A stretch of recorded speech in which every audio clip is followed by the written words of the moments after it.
lára àwọn ọmọ wa gangan tó pé bí wọ́n ṣe lókèkì ilé ọba tí wọ́n fi ní kó mú kí ọkọ̀ ẹ̀ wá ni wọ́n gba kí ọkọ̀ ni wọ́n dẹ̀ sí ní ẹ̀ ná wọ́n dẹ̀ pa ọmọ rẹ̀ méjèèjì lẹ́sẹ̀kẹsẹ̀ even there was a family tó yẹ pé 19 people wọ́n pa ní single family so I'm sure. mo kí gbogbo ojú tó wò mí káàkiri ayé mo kí wa lọ́kùnrin lóbìnrin lọ́mọdé lágbà nínú eléyìí mo kí wa àkú dédé àsìkò gbójú ọjọ́ ti rí ẹdí ọdún bí bóòlù ó ti rí lọ́dọ̀ tí yín ẹ káàárọ̀ ẹ káàsán kúrọ̀ lẹ́ka alẹ́.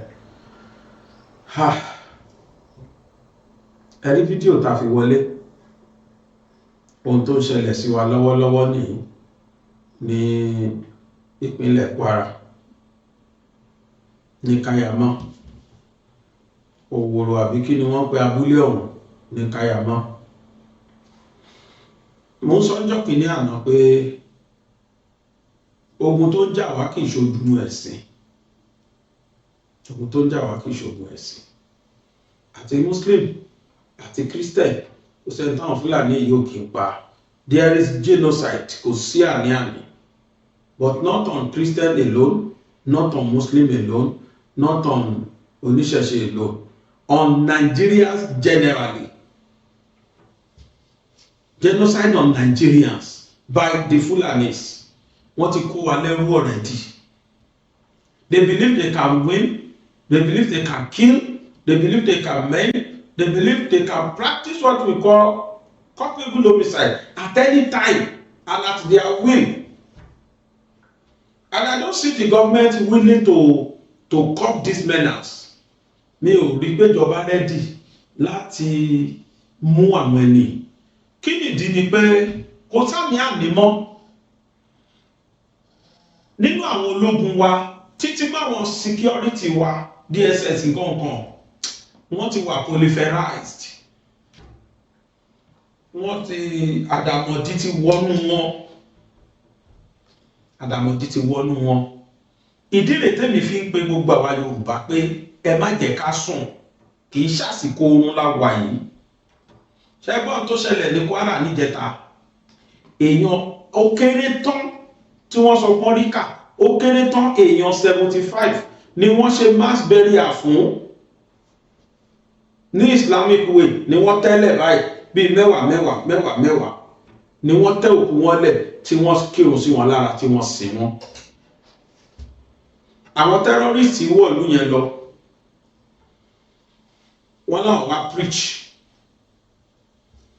although kò clear bóyá preach of Islam or preach of Christianity kò clear sí mi ìdí tí ó fi clear sí mi ni pé ohun tó fà á tí wọ́n fi bẹ̀rẹ̀ sí ní strike wọ́n sọ pé káwọn ènìyàn gbà àwọn ènìyàn láwọn ò gbà kí táwọn ṣe ti dá bóyá Muslim wá ni wọ́n not these guys wá pé kí wọ́n wá gba doctrine táwọn gbé dání máa pààyàn táwọn gbé dání ni o bóyá lànà Christian ni wọ́n fi wọlé tó wá ní káwọn Muslim wá gba Christianity I wouldn't know area yóò clear sí mi but what I always had was that they came in pretense of religion preaching and then wọ́n co-opt wọ́n try láti co-opt àwọn tí wọ́n wà nílùú pé kọ́ join àwọn yẹn yarí and they killed at least that 75 tí wọ́n ṣe mass burial fún ohun tí mo rí ni pé gbogbo mass burial ẹ̀ tán ṣe yẹn they are all Muslim èdè nìyẹn lẹ́ẹ̀kejì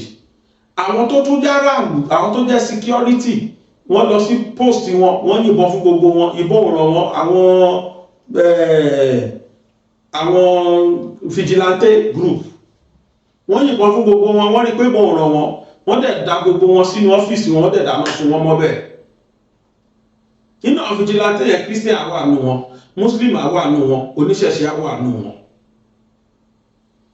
wọ́n dẹ̀ dáná sun gbogbo wọn mọ́bẹ̀ bám ṣé káwọn ọmọ Nàìjíríà gàdúlẹ̀ ká máa wò kí lè máa ṣẹlẹ̀ ló fi jẹ́ pé it is imperative fún Yorùbá fáwọn àtàwọn àwa Yorùbá o káwa yọ kúrò lára Nàìjíríà it is total in fact one Nàìjíríà ò wọ́ọ̀kì mọ̀ nílùú yìí kì í ṣe ọ̀rọ̀ ẹnu àwọn security wa tó jẹ́ ti federal ta tó gbójúlé àwọn ológun wa àwọn alamí tó wà nínú wọn ìdí tí mo fi sọ bẹ́ẹ̀ ni pé ẹni tó jẹ́ baálẹ̀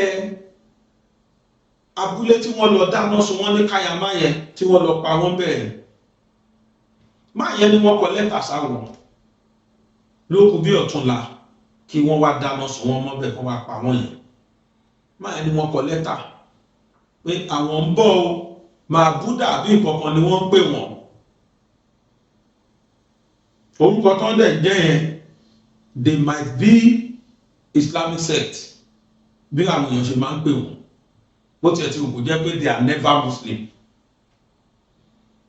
Now wọ́n lọ́kọ lẹ́tà sí abúlé yẹn pé àwọn bọ̀ wá fogun jà ní o kẹ́ máa prepare àwọn sílẹ̀ olórí tún ẹ tó jẹ́ baálẹ̀ ẹgbẹ̀ yẹn dẹ̀ rí lẹ́tà yẹn ó dẹ̀ mú lẹ́tà yẹn ó mú lọ sọ́dọ̀ àwọn DSS àtàwọn other security outfits pé ń tá a rí lọ́dọ̀ wa rèé o táwọn ènìyàn kọ fún wa rèé o lọ́jọ́ tó mú lẹ́tà yẹn lọ dédé aago 6 àrọ̀lẹ́ ọjọ́ yẹn ó làwọn màrìwò dé ni wọ́n wọ̀lú yẹn bí èèyàn rí àwọn wá bá yín sọ̀rọ̀ Ọlọ́run ni àwọn yẹn náà dẹ̀jẹ̀ kan wọlé wọ́n wọlé tán ló jẹ́ pé wọ́n bẹ̀rẹ̀ sí ní dọ̀yà àwọn they started around 6 p.m. wọ́n ní wọ́n wá sọ fún baálẹ̀ tó ṣe lọ sọ́dọ̀ baálẹ̀ nìyẹn o tó fi lọ sáàfin bóyá baálẹ̀ bóyá ọba náà jẹ́ ń bẹ̀ṣà tó fi lọ sáàfin ẹ̀ ni pé wọ́n lọ sọ fún pé ìwọ lórí láyà ìwọ mú lẹ́tà lọ fún DSS ó mú lẹ́tà lọ fún security olóń rìpọ́ọ̀tù àwọn ta ló sọ fún àwọn x-men yẹn àwọn tó lọ pa wọ́n mọ́ bẹ́ẹ̀ ta ló sọ fún wọn wípé baálẹ̀ yẹn mú lẹ́tà wá who told them báwo làwọn ẹni yẹn ṣe gbọ́ wípé baálẹ̀ ti lọ rìpọ́ọ̀tù wọn fáwọn agbófinró kò sọ̀rọ̀ míì jù wípé láàrin àwọn agbófinró wa ta ní Nàìjíríà àwọn repentant Boko Haram ti Buhari gbé síbẹ̀ gbà yẹn wọn tí kúrò and I'm challenging Christopher Musa, the current Minister for Defense. It is now your job to scrutinize all the militaries and paramilitaries. Custom ni o, DSS ni o, immigration ni o, lẹ́yìn prisons ni o, the main prison ọgbà ẹ̀wọ̀n nìkan làwọn dúró tì. But àwọn tó jẹ́ pọ́ wà public. Immigration, custom, police, pàápàá jùlọ police, Nigeria Army, Air Force, Navy, gbogbo àwọn ẹni tá à ń sọ ìpátá ni wọ́n kó repentant Boko Haram sí. And they are now at the edge of affairs. Púpọ̀ nínú wọn ló ti wà pọ̀ ọ̀gá tí information leak sí lọ́wọ́ bó ṣe ń tọ́wọ́ wọn náà ṣe leak ẹ̀ fáwọn Arabi. Bí information ṣe ń dé ọwọ́ wọn làwọn ṣe lọ leak ẹ̀ fáwọn ẹgbẹ́ wọn. Minister of Defence, it is now your job láti ṣe total overhauling sínú our security wa. That is if it is true you people are ready to do what we call total security in Nigeria and to curb insecurity. Ẹ padà lọ sínú àwọn military wa, ẹ lọ wá wọn jáde gbogbo yardstick tẹ́ bá lè put in place to search for these people. They are there. Nígbà tí wọ́n máa pa brigadier general tí yẹn pé defence headquarter pé ẹgbà bí owó wa bí báyìí o ẹgbẹ́ helicopter wa bákan làwọn arábí yẹn ṣàṣegbọ́ ni wọ́n ṣe mọ̀ bí tí Christopher brigadier general ò bá bákan náà ṣe mọ̀ bí tó wà tó fi lọ mú wọn bẹ̀ tó fi pa ẹnìkan ló sọ fún wọn. School tí wọ́n ti lọ kó wọn láìpẹ́ yìí ní last year àwọn school yẹn rí lẹ́tà wọ́n fẹ́ tí wọ́n gbọ́ wọ́n dẹ̀ fi tágbé agbófinró létí Nigeria Army wọ́n kó wọn síbẹ̀ 30 minutes tó kàn bẹ̀rẹ̀ iṣẹ́ ẹnìkan instruct àwọn àmì yẹn pé kán kúrò bẹ́ẹ̀ gbogbo wọn dẹ̀ kúrò 30 minutes after tó kúrò làwọn Fúlàní wá bẹ̀ tán wá operate tọ́jú gbogbo àwọn school yẹn lọ ta ló pè wọ́n ta ló pè àwọn àmì kúrò bẹ́ẹ̀ dọ́là wọn ò wá tọ̀hún mystery ló jẹ́ àgbọ̀pẹ́ ní bọ̀dì báyìí inú ìlò tún ṣẹlẹ̀ yìí ẹni tó pè wọ́n tó tàṣírí brigadier general Uba àmọ́dọ̀là inú ìlò tún ṣẹlẹ̀ yìí. So nísìnyí táwọn aráàlú bá ti rí lẹ́tà bẹ́ẹ̀sì ní kán rọra rí kán panumọ́ kán máa wò pé tó ẹ máa bọ́ ó àbí kí ni kán ṣe. Wọ́n rí lẹ́tà baálẹ̀ mú lẹ́tà lọ fáwọn security náà security leak secret. Ohun tó tún wá fọ́nì jù ni pé 5 hours lẹ́yìn tí àwọn baálẹ̀ tó ti wá ta àwọn àmì lólobó àtàwọn ọlọ́pàá pé tó ara bíi ti dé ẹgbà wá 5 hours after tó ti pè wọ́n náà tó yọjú lẹ́yìn 5 hours náà tó yọjú wọ́n wá dé wá halẹ̀ kiri lẹ́yìn tí ara bíi yẹn ti cause havoc tó ti lọ tán. Who is fooling who? Who is fooling who? That is why tẹ́mi fi ń pe àwa tá a jẹ́ tiwa àwa tá a jẹ́ Yorùbá that this is the right time for us now to get our hearts together. Ká fọ́ọ̀mù security lọ́wọ́ ara wa. Dídé tí Ìgbòho dé yìí ìdùnnú ló jẹ́. Ọdún àwọn èèyàn ní kó lọ rest kó lọ ṣe tó bá lóun o kì í ṣe dandan kí Ìgbòho wà physically present. It can help us coordinate. Àwọn tí wọ́n dé gbogbo àwọn tí wọ́n mọ̀ pé àwọn ní agbára oníkálùkù ni kó wá. Ṣé ẹ ti gbé Èkìtì parapọ̀ rí nípa ogun Kírìjì? Òun ló ṣe jẹ́ pé no victor no vanquish lọ̀rọ̀ yẹn. Yorùbá parapọ̀ lélẹ́yìí gbọ́dọ̀ jẹ́ láàrin wa àwa la máa gbára wálẹ̀ o. Láì ṣe yẹn bó ṣe máa ṣe náà ṣe yìí o. Mo rí nínú kọ́mẹ̀ntì kan tẹ́nìkan sọ pé believe Nigeria saying we are on top of it at your own peril. Ìjọba bá sọ fún wa pé ẹ bá wọrí àwọn wá nǹkan ṣe sí ẹ má gbọ́ ti ìjọba o. Àfi káwa Yorùbá get ara wa together. Ká múra wa ká ṣòwò ara wa lóṣooṣù ọwọ́ ká lè ṣẹ́gun mo ń pariwo tó ẹ wá wò láti ọ̀sẹ̀ tó kọjá mo ti bẹ̀rẹ̀. Àwa làwa máa ṣe ra wa lọ́kan.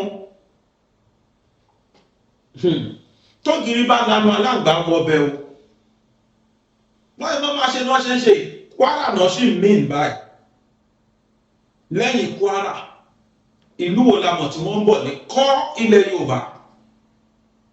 Wọ́n fẹ́ finish Kwara yẹn tán pátápátá kọ́ṣẹ̀ wà tó wá ìlú tó súnmọ́ which is like Ọ̀ṣun like Ọ̀yọ́ bí Ògbómọ̀ṣọ́ Ọ̀yọ́ Ìbàdàn tàbóṣogbo lọ́ṣun. Àwọn kọ́ ilẹ̀ Yorùbá they are coming now. Kí ni preparation àwa Yorùbá fún wọn? Ẹ̀yin ọba wa ẹ̀yin àgbààgbà wa kí ni ìdíra sílẹ̀ tá à ń ṣe? Kí ni is there any program táwa Yorùbá ń ṣe láti fi gbígbára wálẹ̀ yẹn gangan ní paramount and primary objective now?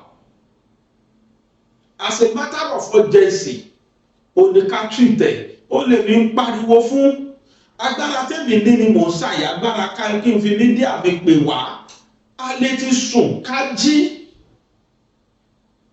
Ojoojúmọ́ làwọn èèyàn display ogun lójú lórí social media ojoojúmọ́ làwọn èèyàn polówó ara wọn lórí social media. Why don't you translate all those your power sí ìgbára ẹni lẹ̀ lórí lọ́wọ́ Fúlàní? Kò sí solution jù yẹn lọ pé àfi ká fira wa ṣọ̀kan ká fi mọ́ wa ṣọ̀kan. Ìjà láàfáà ní ẹni tó lágbára ìjẹ́ pásítọ̀ ní ẹni tó lágbára ìjọ oníṣẹ̀ṣe ní ẹni tó lágbára kó sì tó burú o wọn ò fẹ̀sìn tó o. Kó ní kálukú lo agbára ẹ̀ láti gba ìran yìí sílẹ̀ nínú ogun Fúlàní. Tá a bá ṣe bẹ́ẹ̀ mo wo program àwọn Rufai kan ní àárọ̀ yìí ní channels kan ní àbí TVC àbí kí ni channel wọn channels àbí Arise ní Arise. Rufai sọ pé ṣé kò má tàn wọ́n ó ní irú ẹ̀ tó sì máa ṣẹlẹ̀ wọ́n tí ò pé ní ọlọ́run má jẹ́ kọ́ ó ní àdúrà òràn mọ́ àwa la máa gbára wálẹ̀ ṣé mo gbà tí ọ̀gá DSS tó lọ ń gbà yẹn ti fẹnu ẹ̀ sọ ó ní kálukú ni kó gba rẹ̀ lẹ̀ Awólọ́wọ̀ dẹ̀ sọ kó tó kú pọ́mọ Yorùbá ló máa gbára wọn lẹ̀ tó bá tásìkò àsìkò yẹn ló tó yìí o àsìkò yẹn ló tó yìí ṣe ní negligence tí àwa Yorùbá ń ṣe I don't care attitude tó wà lọ́wọ́ àwa Yorùbá ibi máa padà já síre o ibi tó máa kó tí ẹ yẹ ká kó tí ẹ ṣe ń gbọ́ nígbà tí àwọn jagunjagun tòótọ́ nílẹ̀ Yorùbá tí wọ́n mean business àwọn jagunjagun tòótọ́ nílẹ̀ Yorùbá nígbà tí wọ́n mean business tí wọ́n get àtàrà wọn together wọ́n máa fèsì Fúlàní wọ́n máa ṣẹ́gun ìgbà kọ́kọ́ lé o ní Fúlàní máa gbógun wọlé Yorùbá o the same Ìlọrin náà ni lógun yẹn ti bẹ̀rẹ̀ sílẹ̀ Yorùbá the same Ìlọrin ṣé history kan lórí Peter rẹ̀ ní ṣá the same Ìlọrin Ààrẹ Ọ̀nà Kakanfò ìbò lẹ bọ́rọ̀ dì Sunday Igboho kí ni ká ṣe gbogbo ẹ̀yàn lágbára kí ni solution ogun ti dẹ́kùlé ó ti ń kanlẹ̀kùn ọ̀rẹ́dì kọ́lọ́ ń là wá ń bẹ̀ àwọn nǹkan tí mo gbọ́ yẹn ò ṣe é gbọ́ sétí àwọn military the same thing tó ṣẹlẹ̀ nílọrin ṣé rántí kó ti ṣẹlẹ̀ ní gọ́gàn rí nígbà tó ń rí pé gbàrà tó ń rí pé wọ́n ti lọ invade ilé Ìgbòho báyìí ọjọ́ yẹn ọjọ́ kejì ni wọ́n lọ pa wọ́n nípakúpa mọ́ gọ́gàn adẹ̀ láwọn tó escape tí wọ́n sáré lọ sí police station tó lọ report bóyá òkè ọdẹ àríbí kan pé position ẹ bá kan létí gọ̀gàn yẹn náà tó lọ sọ táwọn ọlọ́pàá ní ẹ má ní sọ àwọn bọ́ọ̀sì wọ́n pe ọlọ́pàá títí tí ọlọ́pàá láwọn òwe kò táwọn fẹ́ rà sínú mọ́tò wọ́n tí káwọn ẹni yẹn pa wọ́n tọ́tọ́ ṣe wọ́n léṣe tọ́tọ́ lọ tán ọlọ́pàá ṣẹ̀ṣẹ̀ dé náà tó yọjú ṣé ká sọ pé àwọn agbófinró wa náà wọ́n lọ́wọ́ náà tó ń ṣẹlẹ̀ ni ẹ̀kọ́ tí ń fojú mímu hàn ti pẹ́ but ǹjẹ́ Minister for Defence ǹjẹ́ ẹ ready láti investigate àwọn owó gan làwọn kọ̀ǹda tó ti wà ní ìrẹsì tó ti dàpọ̀ mọ́ ìrẹsì àwọn owó and not until when you people fish them out this is how vital secret will be leaking out. Brigadier General wà ní distress ó ń pe station ẹjọ́ ọmọ wa bí báyìí o kó ti mọ̀ kó ti má sọ pé bí báyìí ló ń wà bí ó bá dẹ̀ sọ gbóná helicopter fẹ́ wá ó call for rescue operation rescue mission pé wá ọmọ wa bí báyìí bá ń gbé helicopter wá gbé a whole Brigadier General wọ́n dẹ̀ leak secret yẹn fáwọn Fúlàní tó ń wá ibi báyìí ló wà ẹ̀ lọ bá dédé ibi àwọn yẹn dẹ̀ lọ́dẹ̀ lọ ká mọ́ wọ́n dẹ̀ gbé ìtìjú ló yẹ kó jẹ́ fún Ministry of Defence ìtìjú ló yẹ kó jẹ́ fún Nigeria Army till tomorrow nothing was done till now. ìmí ìlò tó ti ṣẹlẹ̀ ń Kwara yìí that is to say àwọn tó kú yìí wọn bá avoid ikú gbóná yẹn fún wọn ká ní pé ìjọba ológun ti tètè àwọn tó fẹ́ wá ṣiṣẹ́ àbúrú yẹn tètè gbọ́ wọ́n ti report àwọn fágbófinró nígbà kan lè bẹ̀rẹ̀ tí baálẹ̀ yẹn pèpè kí ló dé tágbófinró sáré expedite action wọ́n swang into action wọ́n tètè wá síbẹ̀ yẹn wọ́n á ká wọn mọ́ ni but not after 5 or 7 hours lẹ́yìn tó ti call fún help náà tó dé náà wá dé tán wá halẹ̀ náà gbé kan halẹ̀ kiri gọ́ọ̀mẹ̀ntì deploy army síbẹ̀ at what time gbàwó làwọn yẹn pèpè gbàwó náà dé ta ló yẹ kó pàṣẹ pé kí wọ́n release àwọn troop níbẹ̀ yẹn kí ni tó ṣẹlẹ̀ táwọn troop yìí ò ṣe tètè down to distress call gbogbo nǹkan yìí ló yẹ kí Ministry of Defence kan ṣiṣẹ́ lé lórí. ó gbọ́ nípa àwọn Amẹ́ríkà wọ́n ti kó trúùpù dé ṣebí tí wọ́n bá jẹ́ kó ọ̀pẹ́rẹ́tì ni ṣebí bí tán bá fẹ́ kán dé náà máa dé, ṣebí bí nǹkan tán bá fẹ́ kán rí náà máa rí. Àbẹ́nìkan mọ̀ ju èèyàn kan mọ̀ ṣọ́jú ìyá ọ̀ṣọ́ lọ. Ṣálẹ́ tó mọ̀ ìyá ọ̀ṣọ́ jọ̀ṣọ́ lọ ju ìyá ọ̀ṣọ́ jọ̀ṣọ́ fúnra ẹ̀ lọ. Tẹ́ bá rántí níbi 2011 nígbà ayé Goodluck Jonathan. No, 2014 ni tí mi bá ṣe. Tí àwọn Fúlàní yẹn táwọn àwọn kinní wọlé, àwọn Boko Haram náà tẹ̀ fẹ́ bá wa ṣẹ́gun wọn gbà náà, tí àwọn France àtàwọn foreign countries míì kó àwọn àmì wọ wọlé, tán ṣe meeting pìtílẹ̀ bá mọ́ lọ́la tó bá ti dòru, a máa lọ gbogbo wọn, a máa ṣókì wọn pa ni àwọn nǹkan tá a máa rìlíìsì on here. Nígbà tó máa tásìkò, wọ́n bá gbogbo àwọn Boko Haram wọ́n fi nǹkan, wọ́n fi nose mask gbogbo lọ ní trout. Ta ló leak secret? Àwọn yẹn padà sílùú wọn gbọ́ ìlú tó ráyè lè tó ń tọrọ àwọn Nàìjíríà. Because some people are benefiting from these problems. How can benefit directly from it? Ẹ̀mí ẹlẹ́mìí tí ò jọba lójú Nàìjíríà tó yẹ kó rí bẹ́ẹ̀, and that is why tó fi jẹ́ pé everybody sọ pé that one Nigeria is no more working. The best thing is for everybody to go on his own way. Bá a ṣe ń bá lọ yìí o, ṣé wọ́n ti fẹ́ dá tribal war sílẹ̀ báyìí? Ṣé wọ́n ti fẹ́ dá sílẹ̀?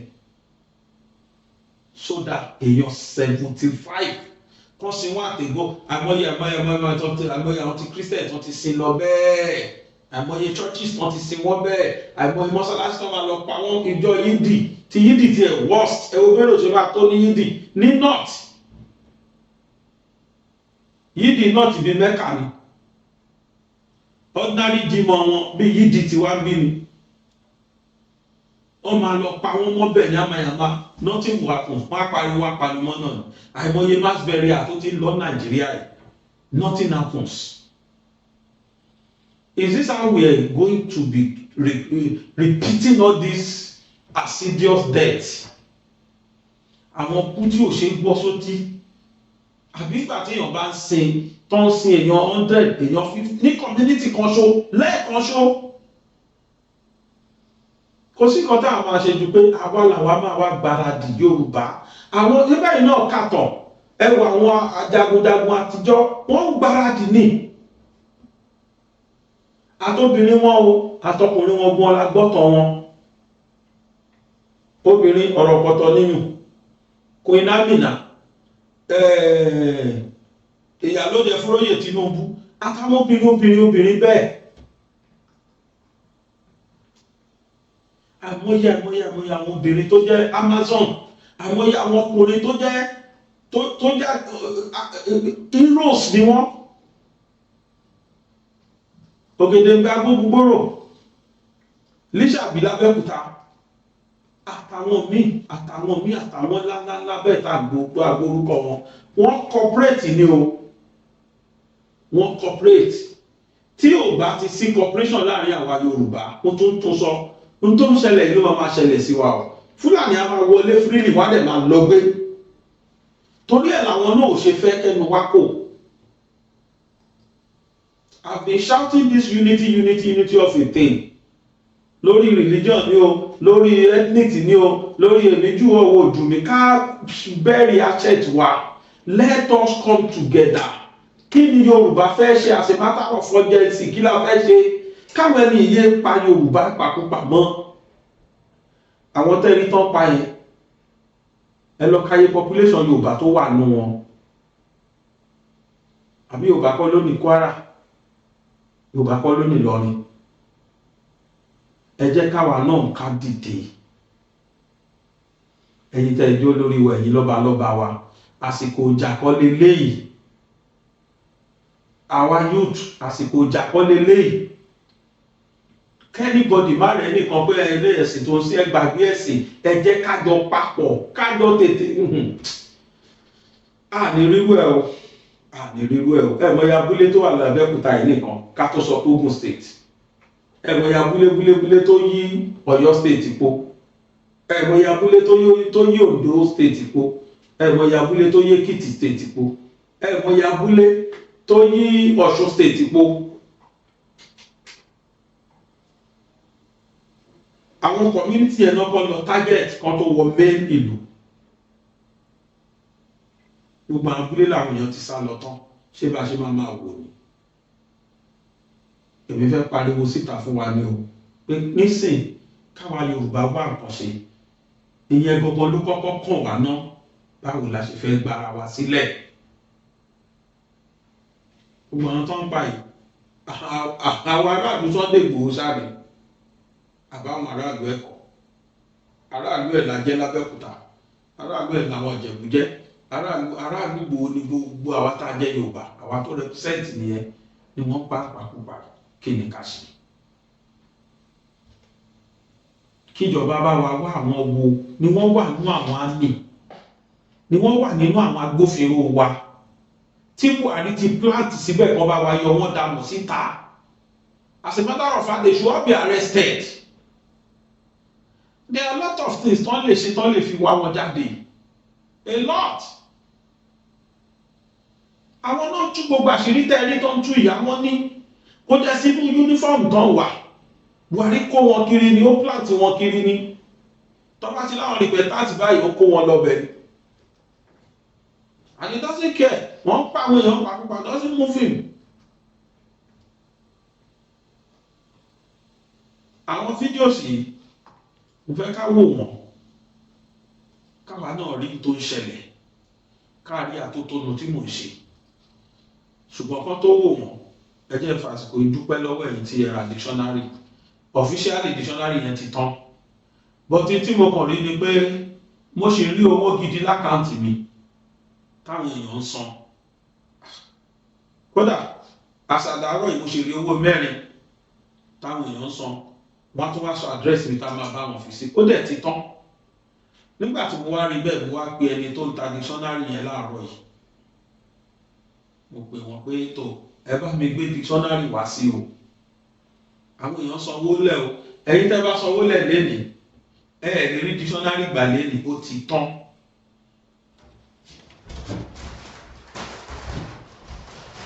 Tẹ̀bí pálí ẹ̀, pálí tí mo fi ń tà ní the last 2 tí mo tà ó ní, ó ti tán. Dictionary yẹn ti tán, kò sí mọ́. Ẹ̀yin tẹ́ bá sanwó lénìí ẹ ti mọ̀ pé máa ṣe sùúrù dìgbà tán bá gbé dé, but most likely kí n rí gbà lọ́la. Pépà tí mo fi hàn yín yẹn 2020 ló ń wà nínú pépà kọ̀ọ̀kan, wọ́n máa tò síbẹ̀ ni, ó ti tán. Yes, owó bí owó àtòwò 8 táwọn èèyàn tó ṣe san sákàǹtì mi, torí páwọn èèyàn sanwó wọlé ẹ̀ ni mo ṣe rò pé okay, let me call for it again. Mo ti plan pé mi bá wọn kà mọ́, but ó ti di dandan sìn, àwọn èèyàn ò fẹ́ kó tán. So yín tẹ́ bá sì ní interest ẹ lè sanwó lẹ̀, ẹ dẹ̀ lè pè mí, ìgbà tó bá máa ready máa jẹ́ kẹ́ gbọ́, but for now kò sí lẹ́mọ̀ rárá báyìí, ó ti tán. Àwọn tó kù lọ́wọ́ mi làwọn tán ní kí n bá wọn tọ́jú ẹ̀, tọ́ra wọn kan pè mí láti abroad tán dẹ̀ sanwó, wọ́n ní kí n bá wọn tọ́jú ẹ̀ táwọn bá dé Nàìjíríà. Táwọn yẹn nìkan ló kù bí tí mo tọ́jú ẹ̀ sí, kò sí copy. Àjẹfẹ́ ọkàn tèmi Jupiter kò dẹ kọ́nà wà lá 100 million mi lè múlẹ̀, torí tèmi náà lè lè personally. So ẹ máa ṣe sùúrù títí di ọ̀la àbọ̀túnla kó tó lè tẹ̀yìn lọ́wọ́, kò sí kankan lẹ́mọ̀ fẹ́ni tó bá ti sanwó lẹ̀ tàbẹ́ni tó ṣẹ̀ṣẹ̀ fẹ́ sanwó. Mo kí gbogbo àwa Yorùbá ta ni kó dẹ dá kọ́mọ Yorùbá má ní. Dictionary yẹn ti wà too precious ju kéèyàn má ní lọ́wọ́ lọ. Ó dáa ká ní, ó dáa ká ní. Bákan náà ni Dr. Mayegun, yes, àwọn tí wọ́n ṣe ràn lọ́wọ́ wọn náà wọ́n lọ́wọ́ gidi. Ẹ pè nọ́mbà wọn. Ètò máa yà mí lẹ́nu pé pa display nọ́mbà bàbá ẹ̀. Àwọn èèyàn tó ṣe pè mí pé kí n fáwọn nọ́mbà wọn. Bá display nọ́mbà ẹ̀ síta. Ẹ pè Dr. Mayegun for spiritual help. Ẹ tó bá níbi spiritual problem tó wà spiritual, call him. He is very very good on that. Ló máa wá ṣe dáadáa fún wa. Máa fi wálẹ̀ pẹ̀lú fídíò tí wọ́n tó sọ lórí incident tó ṣẹlẹ̀ ní Kwara State. bá mi fi nọ́mbà yẹn ṣiṣẹ́, nọ́mbà bàbá Máyégún, nọ́mbà Dr. Máyégún nìyẹn, olè wò yẹn lójú wòran. Nọ́mbà Dr. Máyégún nìyẹn tó bá ní interest, tó ní any spiritual problem, ẹ pè bàbá yẹn. So far ẹnìkan mo ti rí ẹnìkan tó complain, ẹnìkan péré, immediately then bàbá yẹn ti wọ́n ti dá lóhùn lórí problem tó ṣẹlẹ̀. So bó ṣe rí nìyẹn. So mi ní fẹ́ parọ́ tí bá ní pé kò sẹ́nibọ́dì tó ti report wọn so far, irọ́ ni mo pa yẹn, mi dẹ̀ ní fẹ́ parọ́. So ẹnìkan ti report fún mi pé òun ní kàn ṣe báyìí wọn dẹ̀ rántí òun ọ̀sẹ̀ wọn á pè wọ́n ẹsẹ̀kẹsẹ̀ rẹ̀ náà ti dẹ́ni yẹn lóhùn, kódà wọ́n ṣàlàyé nǹkan tó ṣẹlẹ̀ fún mi. Lẹ́yìn yẹn mi ìrẹ́ni bọ́dì tó pè mí pé bí bàbá yẹn gbá wọn àbí ó parọ́ rárá o, Ọlọ́run ṣeun, bàbá yẹn is up to the task. Torí ẹ̀ lèmi náà ṣiṣẹ́ polówó wọn. So ẹ jẹ́ ká lọ sí Kwara State, ká lọ gbọ́ oríṣiríṣi report tó wáyé lórí àwọn tí wọ́n pa nípakúpa ní Kayama tó ṣẹlẹ̀ rí. Bẹ̀tẹ̀ mo fìlì pé informant gbọ́dọ̀ wà lára àwọn ọmọ wa gangan tó pé bí wọ́n ṣe lókètì ilé ọba tí wọ́n fi ní kó mú kí ọkọ̀ ẹ̀ wá ni wọ́n gba kí ọkọ̀ ni wọ́n dẹ̀ sí ní ẹ̀ náà wọ́n dẹ̀ pa ọmọ rẹ̀ méjèèjì lẹ́sẹ̀kẹsẹ̀ even there was a family tó yẹ pé 19 people wọ́n pa ní single family. So I'm sure wọ́n ní àwọn informant lára àwọn ọmọ ìlú Ìwọ́rọ̀ yẹn pẹ̀lú níkú tí wọ́n fún wọn and particularly ní side Niger náà tó pé bando ìlàjọ síyà so àwọn ọmọ Niger intermarriage gbogbo ẹ̀ marketing ti wọra wa so wọ́n ti mine out area Ìwọ́rọ̀ yẹn lóun ló jẹ́ bando sí Niger Empire. Lọ́wọ́lọ́wọ́ bí n sọ fún yín àwọn tí wọ́n pa is almost 100 pẹ̀lú àwọn tí wọ́n wà nígbó tá a ti rí kó jáde pẹ̀lú àwọn tí a ti kó jáde 75 tí wọ́n grand tá a ti rí kó báyìí nísìnyí. So mo rò pé nǹkan tó kọ̀sẹ̀ gidi gan ni pé retaliation wọn wá ṣe wọ́n wá dá ìbínú yẹn padà nǹkan tí gómìnà Abraham Abdulrahman ṣe fún wọn nípa àwọn company of the bush forest wa Abuja reserve níbi tí wọ́n hide ara wọn sí ní sàpamọ́sí. a gbọ́ wípé ọkùnrin nìkan ni wọ́n ń pa wọn fọwọ́ pa àwọn obìnrin. out the whole exercise àwọn ọkùnrin ni wọ́n pa lọ rẹpẹtẹ lórílẹ̀ tí wọ́n ṣe pé àwọn obìnrin pẹ̀lú àwọn ọmọ kéèké kan wọ́n at least wọ́n kidnap gbogbo wọn wọ́n dẹ̀ kó wọn lọ up now àtẹ̀tí ìlú wọn. ǹjẹ́ orí eléyìí ti ṣẹlẹ̀ rí ní ìjọba ìbílẹ̀ yìí? láyé kò tẹ̀ ṣẹlẹ̀ rí mi ì tiẹ̀ wá rò pé bóyá in the whole of Nigeria at a point wọ́n ti wọ́n pa over 100 mi ì tí rò pé ó ti ṣẹlẹ̀ I think this will be the first time tí màá looking. Meanwhile for the past 1 week to this time wọ́n ti yọ sí lọ sí àwọn village kọ̀ọ̀kan tó yẹ pé wọ́n ń pa èèyàn kan méjì àwọn security wọn náà wọ́n dẹ̀ dákẹ́ wọ́n ń raid wọn so mo rò pé bóyá wọ́n padà wọ́n lọ reinforce òun fi mú surprise visit wá fún Ìwọ́rọ̀ àti Ìmúkú tó fi pa àwọn high number tí mo sọ fún yẹn. ǹjẹ́ ẹ̀yin rò pé ìṣe wípé àwọn aráàlú ń ṣe agbódegbà fún àwọn oníṣẹ́ ibi wọ̀nyí? mi ní sọ pé rárá mi ní sọ pé tó bẹ́ẹ̀ ló ṣe rí bẹ́ẹ̀ mo sábà pé àwọn bandit tí wọ́n wà attack àwọn jàǹkúdà yẹn yẹ́rẹ́ bá lè rántí for the past 4 months ago ìjọba Kwara àti ìjọba Nàìjíríà wọ́n wá sínú forest tí wọ́n kó àwọn àwòrán yẹn kúrò so ìbínú ẹ̀ ni wọ́n fi padà wá tí wọ́n fi wá ń ṣe àwọn èèyàn wọlé tí wọ́n fi ń pa wọ́n lẹ́yìn yìí yẹn kún mọ́ àwọn máìnì náà tó wà lára wọn tó pé wọ́n ń jà kún rí pé àwọn rí ilẹ̀ gbà tó yẹ kí wọ́n máa ṣe nǹkan tó kọ̀ sí gbogbo ìgbà tí wọ́n fi pa àwọn èèyàn wa lọ́pẹ́rẹ́ nì. Almost 200 people were killed by terrorists after they violently attacked the villages of Nuku and Woro on Tuesday evening. According to the lawmaker, the terrorists invaded the area around 6 p.m. local time and set the King's Palace, shops, and homes on fire. The attack was confirmed on Wednesday by the governor, Abdurrahman Abdurazak, who stated that 75 Muslims were massacred for refusing to surrender to extremists. Because they absolutely refuse a change of doctrine in the faith, they were attacked and massacred. It's different from what we used to see, where the subjects were kidnapped for ransom. But this was just a pure massacre, and it's something we truly condemn. But these challenges will be mitigated, inshallah. Well, at the moment, the State Emergency Services is going through enumeration and for how to take care and look over the members of the families. I mean, this they've described as the deadliest attack.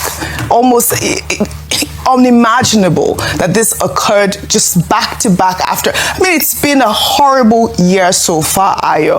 I mean, the attack of this magnitude is really, really horrifying. May all of their souls rest in peace. And I'd like to take Farouk Kperogi's post. I mean, that he released a statement. He wrote, people familiar with what happened in the village of Woro, Kayama local government area, said that the bloodbath started yesterday evening and continued into the morning hours of today. The trigger for the mass massacre was a decision by the district head of the village, by the name Alhaji Saliu Umar, to inform the authorities of a letter the community received from the terrorists stating that they would be coming to preach in the village at an unspecified date. The village head suspected that the terrorists known to locals as Mahmouda were up to no good. So he did what all law-abiding people would do, report to the security forces. It turned out, however, that the terrorists appeared to have informants among the security forces the village head reported to. The terrorists were incensed that the village head had the temerity to report them to the security forces and decided to go on a mass murdering spree. In retaliation, it is not the first time the Mahmouda terrorists have done such a thing in that community. The photos of slaughtered and mutilated bodies of innocent men, women, and children that my people shared with me have immobilized me and will probably haunt me for days. And I did see some of those visuals. Really, really horrific. You know, women, children, the king's family killed. We had our reporter on ground. We even had our reporter yesterday saying that he was there counting bodies and he was weak. Ayo. No, this is a very sad day for not just Kwara State, but for the whole of Nigeria. Yes. And a number of people have been talking about it earlier today. Just corroborating what Mr. Farouk Kperogi said, we had Alhaji Saliu himself come to speak about what happened. He described the fact that they had received letters ahead of time. Number one, this shows the brazenness of the terrorists, to the fact that they felt confident enough to write. It reminds me of the days when robbers would write to a neighborhood in some parts of Lagos and Nigeria and say, we are coming, and nothing would be done. It also speaks to the inefficiency in this regard of security agents. It means it's almost an open dare to them. However, the military has continued to demonstrate their efforts to tackling insecurity, even though we're asking for more. Now, beyond that was that he went to report the matter as any uprighting citizen of the country and a community leader of his stature should have done. But what he met was a betrayal, a massive betrayal of trust, because someone within the agency, the GSS agency or the agency, the security agents, went to divulge this information to the enemies, who then, becoming upset, just what Mr. Kperogi said. Yeah. And so a number of things to address here. In the same way as we had with the school kidnapping, where someone leaked intelligence to the security operatives, and we said, who ordered the soldiers to withdraw? We don't have an answer to that yet. In the same vein, we're asking, who was the person that received intelligence information, and can we track the number of people in that chain who had information and begin investigation there? Let this not go. If not, we keep wasting our times. These are preventable deaths. Yes. These are preventable atrocities, because if something had been done following the letter that was written, perhaps we wouldn't be where we are today. Then beyond that is the fact that we must look at how, response time, because another thing that was asked this morning was, at what point were the soldiers called in? They were called at 5 p.m. They arrived at 3 a.m. That means that they arrived 10 hours. So what are the bottlenecks that were faced? With regards to emergency response, perhaps the number of deaths that were recorded would not have been recorded. It's a sad day for the community. Unfortunately, what this does is that it continues to spread fear amongst people in Kwara State and neighboring environments, and I dare say the whole of Nigeria, because the question is, who's next? If we're not arresting, if we're not prosecuting significantly, then Nigerians cannot go to bed with their two eyes closed that the government has security under control, and that's a sad situation. But the government say that they're on top of this. Let's see what they'll do after this. on top of it, this is the same question, the same Kwara State. This is the question a lot of people are asking. I mean, it's not new that these terrorists are operating in Kwara State, especially. Why deploy troops after the fact? What if we have troops? Why don't you just put them on ground? People have died needlessly. Someone's saying 200 people, 200 in one day. May their souls rest in peace. Meanwhile, the United States military has confirmed that American troops have been deployed to Nigeria, marking the first official acknowledgement of U.S. boots on the ground since Washington launched airstrikes on Christmas Day. General Dagvin Anderson, head of U.S. Africa Command, announced on Tuesday that the small team with unique capabilities has been sent to Nigeria following increased security cooperation between both nations. The deployment came after Anderson's meeting with President Tinubu in Rome last year. Nigeria's Defense Minister Christopher Musa confirmed the presence of the U.S. personnel, but provided no further details. Meanwhile, the House Foreign Affairs Africa Subcommittee held a hearing on Wednesday titled Defending Religious Freedom Around the World, with U.S. congressmen calling out Nigeria as a country violating religious freedom. Well, according to former U.S. Ambassador Sam Brownback, Nigeria is at risk of descending into widespread Christian-Muslim violence, with Brownback describing Nigeria as the deadliest place on the planet to be a Christian. And Rufai, this was the conversation about this Kwara attack. They call them jihadists, the people that were there. But I call them terrorists, whether they are jihadists or not. They were out there trying to indoctrinate people in Kwara State, and because they refused to, cower to the religion, they massacred them. That's one of the stories out there. Let's go back to the definition of a genocide. Yes. The definition talks a lot about intent. All right? In this case, in this massacre case, was there intent? Yes. The intent was to spread doctrines. They massacred Christians, they massacred Muslims, more Muslims. Mm-hmm. So can we all agree that this is a genocide? Because you see, in also having this conversation, it's how we situate the conversation. A lot of people were trying to run around and deny, there's no Christian genocide. No, there's no. And I've said many times, I can say boldly there's Christian genocide. I can also say there's genocide against Muslims in the country. But can we both agree that there's a genocide going on in Nigeria? Because with these killings, does it pass the test of intent? It does. Secondly, the case about complicity, till today the Nigerian state does not have. And please, let me be a bearer of bad news, Oji. Attacks like this will happen again. God forbid. No, see, it's not by God saying God forbid. I always pray. Oji, see, Oji, it's not for the want of prayer. If it's by prayer, the amount of prayer that goes out in churches every Sunday, Nigeria will not have one smell of insecurity. But it's not by prayer. It's by walking and praying. We pray, but we are not doing the aspect of walking. What is the walking? Intelligence, reconnaissance, holding people accountable. Oji, I can bet you that those that leaked the secret to the terrorist group, those that were complicit, they will never be revealed. We should not even investigate further, Oji. How did the village head call the security boys by 5 o'clock? They didn't come till after 3. And it was when the terrorists finished that they came. Who is protecting who? They said they put booby traps on the road. They call you by 5, reconnaissance. When I was asking Rafiu, the chief press secretary, he was trying to dodge it. You see, in this country too, you will not want to talk against your master or talk against. They said they got the people came. They didn't come until 3 o'clock. I know you raised a very important point as regards the KB girls. That was how they ordered the military to leave there and the attack happened. So who is in charge of all of this?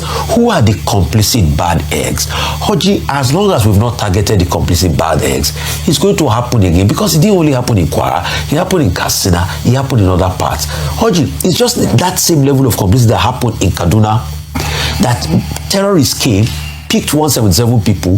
The local government chairman went there and told them, please don't talk about it, don't reveal this. And guess what? It was because the people revealed it. Till today, the local government chairman is still working free. The police was also complicit. The police also tried to cover it. Hoji, in a case where you can't trust the police, Trust security architecture. Trust the fact that you give intelligence. And that's why when these people say, oh, give us intelligence of what is happening, you are so scared you don't know who to talk to. In the case you can't trust all of that, then there's the culture of complicity. Oji, it will happen constantly again. See, I don't know who said it to, but they cease to see that if an insurrection happens for more than 24 hours in a country, there's an element of complicity. The complicity is so wild in this country that you and I will be here and will report the next attack, which might be a couple of days from now, except we change.